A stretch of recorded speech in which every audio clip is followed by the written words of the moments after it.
ನೋಡಿ ಸ್ನೇಹಿತರೆ, ಅರುಣಾಚಲ ಸ್ವಾಮಿ ದೇವಸ್ಥಾನಕ್ಕೆ ಬಂದಿದ್ದೀವಿ. ಈಗ ಓಂ ಶಕ್ತಿಗೆ ಇನ್ನೂ ಹೋಗಿಲ್ಲ, ಮಾಲೆ ಬಿಚ್ಚಿಲ್ಲ. ಈಗ ಇಲ್ಲಿ ದರ್ಶನ ಮಾಡ್ಕೊಂಡು ಆಮೇಲೆ ಅಲ್ಲಿಗೆ ಹೋಗೋಣ ತಿಂಡಿ ಮಾಡ್ಕೊಂಡು ಅಂತ ಇಲ್ಲಿಗೆ ಬಂದಿದ್ದೀವಿ. ಈಗ ಸುಮಾರು ಒಂದು 5-6 ದೇವಸ್ಥಾನಕ್ಕೆ ಹೋಗಿದೆ. ಎಲ್ಲ ಶಿವನ ದೇವಸ್ಥಾನನೇ, ಅಂದರೆ ಅದೆಲ್ಲ ವೀಡಿಯೋ ಮಾಡೋಕ್ಕಾಗಲ್ಲ. ಇಲ್ಲೂ ಒಳಗಡೆ ವೀಡಿಯೋ ಮಾಡೋಕ್ಕಾಗಲ್ಲ. ಇಷ್ಟೇ ನಾವು ತೋರ್ಸೋಕ್ಕೆ ಸಾಧ್ಯ. ನಿಮಗೆ ಗೊತ್ತಿಲ್ಲ, ಒಳಗಡೆ ವೀಡಿಯೋ ಮಾಡೋಂಗಿಲ್ಲ, ಮಾಡೋಕ್ಕೆ ಬಿಡೋದು ಇಲ್ಲ. ಎಷ್ಟು ಸುಂದರವಾಗಿದೆ ನೋಡಿ ಸ್ನೇಹಿತರೆ. ನೀವು ಈ ಕಡೆ ಬಂದಾಗ ಈ ದೇವಸ್ಥಾನ ವಿಸಿಟ್ ಕೊಟ್ಟೋಗಿ, ತುಂಬ ಚೆನ್ನಾಗಿದೆ. ಒಳಗಡೆ ಅಂತ 2 ಕಣ್ಣಲ್ಲಿ ನೋಡೋಕ್ಕಾಗಲ್ಲ, ಅಷ್ಟು ಸುಂದರವಾಗಿದೆ. ಒಳಗಡೆ ಎಲ್ಲ ವೀಡಿಯೋ ಮಾಡೋಕ್ಕೆ ಕೊಡಲ್ಲ. ಅರುಣಾಚಲೇಶ್ವರ ತಿರುವಣ್ಣಮಲೆ ಅರುಣಾಚಲೇಶ್ವರ ಸ್ವಾಮಿ ದೇವಸ್ಥಾನ ಇದು. ಗೋಪುರ ನೋಡಿ ಎಷ್ಟು ಸುಂದರವಾಗಿದೆ, ಎಷ್ಟು ಎತ್ತರವಾಗಿದೆ, ಎಷ್ಟು ಚೆನ್ನಾಗಿದೆ ನೋಡಿ. ಒಳಗಡೆ ವೀಡಿಯೋ ಮಾಡೋಂಗಿಲ್ಲ, ಹಾಗಾಗಿ ಆಚರಣೆ ಮಾಡ್ತಾಯಿದ್ದೀನಿ ಸ್ನೇಹಿತರೆ.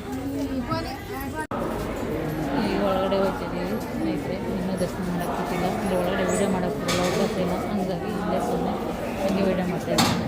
ಹಿಂದೂ ಕಾಲದ ದೇವಸ್ಥಾನ ಎಷ್ಟು ಸುಂದರವಾಗಿದೆ ನೋಡಿ.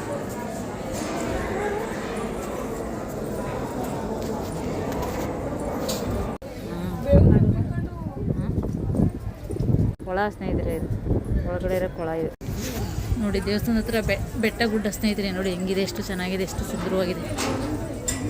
ಗೋಪುರ, ಇದು ಬೆಟ್ಟ, ಅರುಣಾಚಲ ಸ್ವಾಮಿ.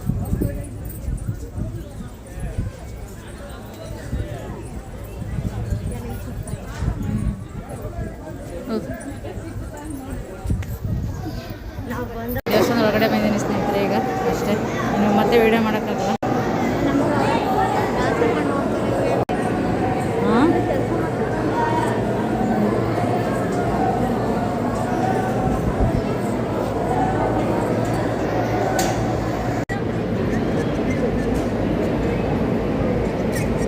వాష్రూమ్ బయట ఉందా?